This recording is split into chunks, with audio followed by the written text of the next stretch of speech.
আজ তোমাদের একটা অন্য ধরনের গল্প শোনাবো। একটা গ্রামে একটা বৃদ্ধ এবং তার ছেলে বাস করত। তাদের নিজের বলতে কিছুই ছিল না, না ভালো ঘর বাড়ি, না টাকা পয়সা, তারা খুবই গরিব ছিল। কিন্তু তাদের একটা নৌকা ছিল, সেই নৌকা করে তারা পুকুরে মাছ ধরতে যেত এবং তাদের জীবিকা নির্বাহ করত এবং তাদের দিন আনা দিনক্ষণ চলে যেত। একদিন সেই গ্রামে একটা বন্যা আসে, বিরাট বড় বন্যা। সেই বন্যায় সব কিছু ভেসে যায়।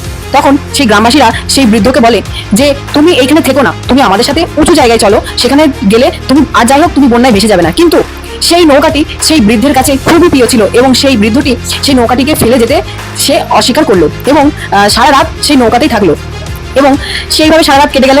একটা সময় পর রাতটা কেটে যাওয়ার পর পরের দিন সকালে দেখা গেল যে সেই উঁচু জায়গায় যারা ছিল সেইটুকু অবধি বন্যা চলে গেছে এবং অনেক মানুষ মারা গেছে। কিন্তু সেই বৃদ্ধটি যে নৌকায় ছিল সেই নৌকাতে সে অক্ষত আছে, মানে সে বেঁচে আছে এবং তার সাথে সে আরো অনেক মানুষকে সেই নৌকা করে বাঁচিয়েছে।